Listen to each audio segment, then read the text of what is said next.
Demonstran yang sempat dinyatakan hilang dan ditemukan tewas tinggal kerangka di gedung ACC Kuitang, Jakarta Pusat. Kita bahas sebab kematian Farhan dan Reno. Kita bahas bersama sejumlah narasumber yang telah bergabung di Kompas Petang. Ada Yusuf Warsim Kompolnas dan Saurlin Siagian serta anggota Komnas HAM dan Usman Hamid, Direktur Amnesty International. Selamat petang Mas Hamid, Bang Saur, Mas Yusuf. Selamat sore. Iya, selamat sore. Terima kasih telah bergabung. Saya coba ke Bang Saur dulu. Bang Saur, kemarin kan ikut hadir ya dalam konferensi pers saat Polri mengumumkan identitas jenazah yang ternyata dua demonstran yang dinyatakan hilang. Apa yang jadi catatan Anda dari hasil temuan ini? Ya, Komnas HAM memang memiliki kesempatan untuk memiliki komunikasi yang lebih dalam dengan pihak Polda Metro Jaya, sehingga kita juga mendapatkan gambar visual yang utuh dari proses bagaimana dua kerangka ini didapatkan, bagaimana diselidiki dan kemudian bagaimana diurus ya, sehingga kemudian satu minggu berikutnya diumumkan ke publik. Pertama kita dengan semua dokumen bukti yang mereka sampaikan ke Komnas HAM, kita memang sulit mengatakan bahwa itu bukan meninggal karena terbakar di titik yang di lantai 2 itu. Dan kalau kita lihat memang secara visual jalur evakuasi di lantai 2 itu satu-satunya jalur evakuasi yang buruk. Ya, kalau kita lihat itu ada jerjak-jerjak yang sangat teratur dan tidak bisa dibongkar, dan menyebabkan orang tidak memiliki semacam escape route, sehingga sulit buat orang untuk lepas ketika terjadi situasi darurat di lantai 2 gedung itu. Nah, jadi antara lain kita masih pada posisi meyakini bahwa memang apa yang disampaikan Polda Metro pada Komnas HAM dengan keseluruhan proses yang mereka sampaikan memang benar diambil dari titik di lantai 2 itu, dan kemudian diumumkan sebagai dua orang yang hilang. Oke, baik. Saya ke Mas Usman. Kalau Mas Usman sendiri, apakah yakin dengan keterangan pihak kepolisian bahwa dua korban ditemukan jenazah karena terjebak kebakaran? Suaranya belum keluar, Mas Usman. Maaf. Belum, Mas. Coba di-unmute lagi. Halo. Oke, aman. Silakan. Ya, kami menghormati temuan kepolisian tentang dua kerangka manusia yang diidentifikasi sebagai Reno dan juga Farhan. Kami tentu sangat berduka kepada keluarga. Namun kami masih berpendapat bahwa investigasi independen harus tetaplah dibentuk atau dilakukan. Investigasi independen ini perlu dilakukan oleh sebuah tim investigasi yang tidak terkait langsung dengan kepolisian. Untuk apa? Untuk memastikan kebenaran objektif di dalam kasus ini. Misalnya dalam konteks pemeriksaan saksi, termasuk juga pemeriksaan forensik sampai dengan analisis toksikologi, dan juga tentu saja peninjauan rekaman-rekaman CCTV yang mungkin masih tersedia. Mas Usman, kalau saya potong, maaf kalau saya potong, tadi Anda mengatakan ingin ada hasil yang objektif. Artinya Anda melihat temuan polisi yang sekarang terlalu dini untuk disimpulkan? Ya, kami menilai masih terlalu dini untuk mengatakan bahwa kematian Reno dan Farhan adalah kematian yang disebabkan oleh sebab yang wajar, misalnya karena terjebak di dalam peristiwa kebakaran itu. Belum ada kronologi yang lengkap bagaimana bisa sampai ke lantai 2 Reno dan Farhan tersebut.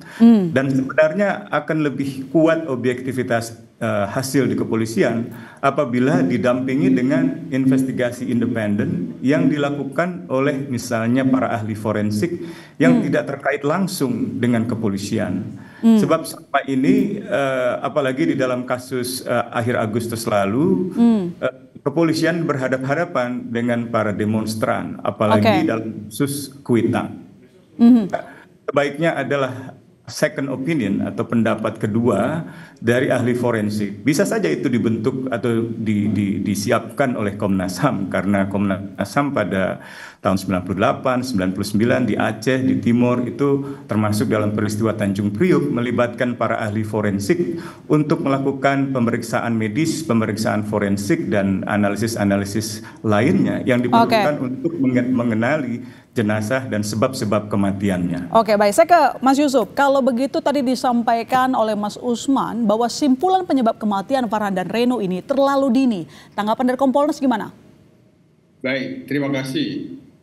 Pertama, pada saat rilis hasil terutama dari identifikasi dua kerangka itu dihadiri oleh Kompolnas.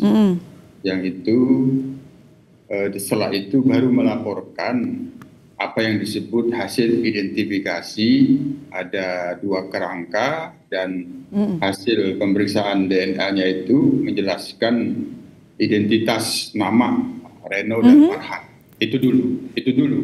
Nah, untuk selanjutnya tentu dalam hal ini apa yang disampaikan oleh Mas Usman, saya kira ini yang perlu kita lakukan klarifikasi dan monitoring lebih lanjut.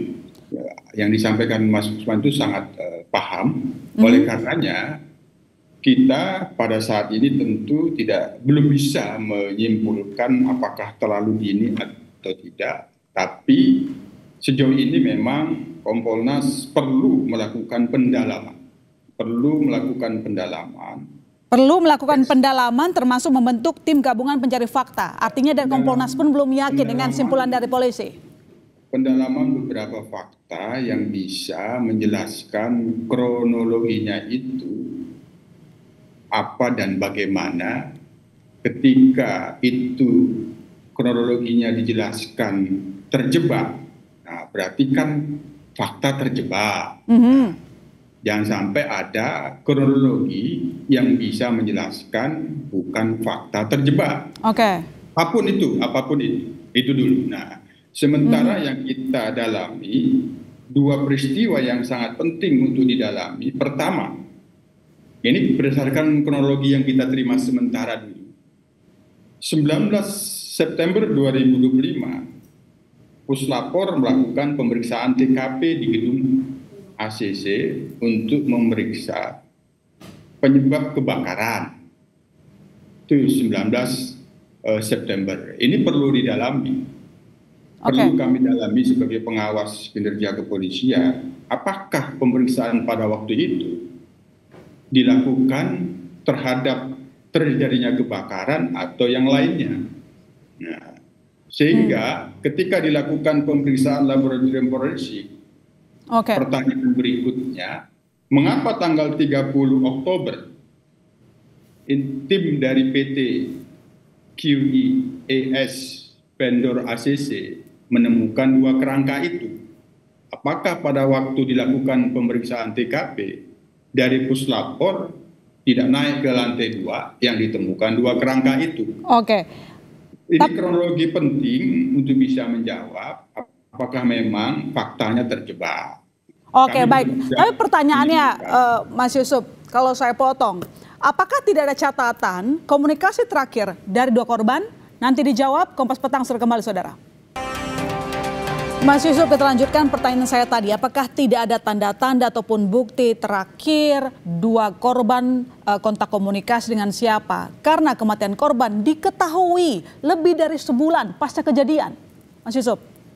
Ya, hasil penjelasan dari pihak penyelidik kan ada menjelaskan jejak digital terakhir posisi di mana, tapi kita melihatnya jangan sepotong-sepotong. Gitu. Kita ingin melihat kronologi ini memang benar-benar terjebak atau bukan gitu. Ini harus bisa difaktakan terjebaknya itu bagaimana, karena dua peristiwa tadi sangat penting untuk saling dihubungkan.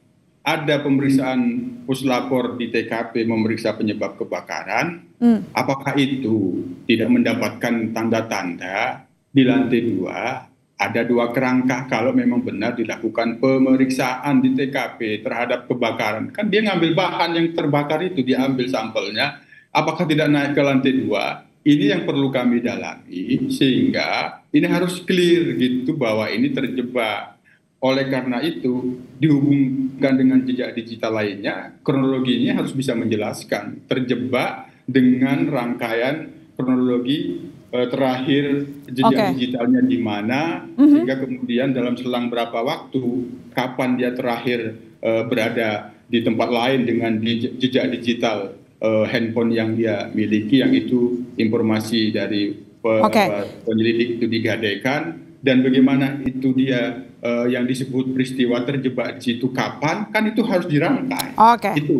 Oke. Baik, saya ke Mas Usman. Mas Usman, apakah yang Anda katakan tadi mencari objektivitas karena Anda mencurigai, maksudnya ya ini kan korban ditemukan lebih dari sebulan pasca kejadian. Apakah itu yang membuat Anda tidak yakin atau bahkan mengatakan tadi bahwa polisi menyimpulkan terlalu dini penyebab kematian korban? Bukan 1 bulan, bahkan 2 bulan sejak kejadian. Misalnya begini, kepolisian kan sangat menyadari bahwa ada keraguan publik atas objektivitas kepolisian di dalam melakukan penyelidikan atas perkara kerusuhan bulan Agustus lalu.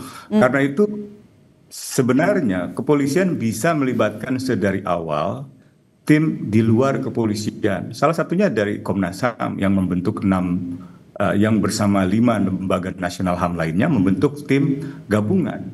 Jadi ketika mulai mengidentifikasi tempat kejadian perkara, libatkanlah mereka dan sertakanlah ahli-ahli forensik. Jadi tidak cukup misalnya setelah proses tempat kejadian perkaranya diolah, lalu dibawa ke katakanlah ke kantor kepolisian dan menjelang diumumkan baru kemudian disaksikan oleh Kompolnas atau oleh Komnas HAM. Jadi keraguan publik akan tetap muncul gitu. Nah, yang kedua, kalau kita lihat kronologi yang dijelaskan pihak kepolisian kan sudah sejak 2 September olah tempat kejadian perkara itu dilakukan. Artinya hanya 2-3 hari setelah kejadian.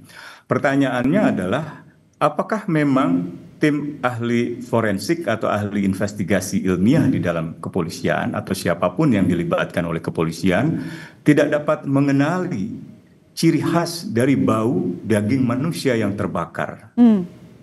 Nah, itu sangat penting untuk memastikan bahwa memang proses pemeriksaan lokasi atau tempat kejadian perkara dan olah tempat kejadian perkara benar-benar telah dilakukan secara maksimal gitu. Jadi hari-hari tanggal 3, 4 September, 5 September sampai 30 September, 1 Oktober, 2 Oktober sampai akhir Oktober, itu waktu yang sangat panjang. Yang kedua, tanggung jawab gedung ACC itu sendiri. Setiap gedung memiliki semacam standar operating procedure atau semacam protokol keselamatan dan keamanan gedung. Setiap terjadi kebakaran atau terjadi gangguan kebakaran, ada protokol yang harus ditempuh. Apakah prosedur-prosedur itu telah dilakukan secara maksimal sedari awal? Jika tidak, kenapa? Ini kita belum bicara hal-hal lain yang menyangkut misalnya CCTV gitu ya. CCTV kalau memang rusak, apakah ada investigasi untuk memastikan bahwa kerusakan itu benar-benar tidak disengaja? Jadi Anda pun meragukan soal CCTV rusak yang disampaikan oleh pihak kepolisian? Setidak-tidaknya belum cukup bisa meyakinkan 100% bahwa apa yang diumumkan itu adalah kebenaran yang seutuhnya gitu. Jadi kalau prosesnya sedari awal telah melibatkan ahli forensik dari luar kepolisian, ya, kita tahu kan di dalam kerusuhan itu juga ada oknum anggota TNI misalnya, dan sehingga kepolisian kerap kali tidak bisa melakukan penyelidikan secara maksimal. Oke, baik. Saya ke Bang Saur. Kalau Anda sendiri bagaimana? Apakah memang menemukan kejanggalan yang sama ketika korban ditemukan itu setelah 2 bulan kejadian, Bang Saur? Ya. Coba kita ulangi dari nalar awal ya. Ketika orang hilang, yang dilakukan Komnas HAM adalah meminta Polda kepolisian membentuk tim ya, dan kemudian kepolisian membentuk tim untuk melakukan pencarian. dan beberapa orang ditemukan dan 2 ini tidak ditemukan. Tetapi sesungguhnya dilakukan pencarian ke berbagai daerah. Kami melakukan monitoring terkait bagaimana polisi melakukan pencarian itu. Kalau tadi yang disampaikan oleh Bang Usman, harusnya kecium gitu, misalnya bau busuk korban gitu. Itu Anda tidak curiga terkait hal yang sama, Bang Saur? Ini percakapan kita. Dalam percakapan kita, kepolisian menyampaikan tidak menduga bahwa meninggal gitu. Jadi sehingga pencarian dilakukan ke berbagai tempat di Indonesia. Dan kemudian terkait banyak hal yang masih dipertanyakan, posisi Komnas HAM sebenarnya kita juga masih melakukan pendalaman dan kita sedang menyurati berbagai pihak termasuk pihak ACC untuk dimintai keterangan. Jadi kami masih tetap juga melakukan pendalaman, namun apa yang kita ketahui saat ini masih secara indikatif kami sebut memang berada di sana, ditemukan di sana, jadi bukan diambil dari tempat lain. Dari visual yang kami dapatkan semuanya, kami memang sengaja meminta kepolisian tidak mengekspos temuan-temuan yang begitu vulgar supaya menghormati martabat jenazah juga ya. Jadi kita tapi kita menemukan banyak sekali visual-visual yang saya kira secara vulgar tidak perlu diungkapkan ke publik berlebihan. Saya kira itu kami sedang melakukan pendalaman dengan memanggil para pihak termasuk pihak ACC untuk memastikan banyak hal termasuk yang ditanyakan Bang Usman tadi. Jadi sampai sejauh ini apakah ada pihak keluarga korban yang mempertanyakan hasil temuan pihak kepolisian nggak, Bang? Sejauh ini yang banyak memberikan pertanyaan kepada Komnas HAM adalah dari pihak pendamping, ya. Dari pihak keluarga sepertinya tidak terlalu banyak menyampaikan keluhan ya terkait temuan ini. Oke, saya ke Mas Yusuf. Ini tadi Bang Usman punya banyak pertanyaan terkait dengan apa yang diumumkan oleh pihak kepolisian, bagaimana proses penemuannya, kemudian juga kesimpulan yang dianggap terlalu dini. Bagaimana menjawab kritikan dari Bang Usman tadi? Iya, itu memang perlu mendapatkan jawaban dari pihak Polri. Apa yang disampaikan oleh Mas Usman itu sangat masuk akal. Oleh karenanya kami sendiri Kompolnas tadi sudah saya sampaikan, kita menggarisbawahi betul yang disebut dengan terjebak. Fakta itu harus benar-benar clear, terjebak itu sehingga meninggal yang hasil teridentifikasi itu sudah disampaikan, tapi fakta terjebak ini harus bisa benar-benar kita mendapatkan fakta-fakta, tidak ada peristiwa lain atau yang bukan disebut sebagai terjebak. Maka wajar jika Mas Usman tadi mengajukan pertanyaan-pertanyaan seperti itu, karena memang kronologi peristiwa yang disampaikan hingga disebut terjebak itu memang perlu mengundang pendalaman lebih lanjut gitu. Apakah dengan adanya olah TKP di bulan September itu memang sama sekali tidak mendapatkan satu tanda-tanda adanya dua kerangka, sehingga apabila memang tidak ada sama sekali, ini kan perlu diuji juga mengapa tim inspeksi PT QIS itu mendapatkannya pada tanggal 30 Oktober. Itu kan harus diurai dalam fakta bagaimana mereka terjebak di situ, cara mereka masuk ke gedung yang terbakar itu bagaimana caranya, itulah yang perlu kami dalami lebih lanjut sehingga itu nanti bisa menjawab apa yang menjadi pertanyaan-pertanyaan Mas Usman di samping yang dan menjawab keraguan publik ya, dan disampaikan dengan jelas oleh pihak kepolisian. Terima kasih Mas Yusuf, terima kasih Mas Usman, terima kasih Bang Saur telah bergabung di Kompas Petang. Selamat sore.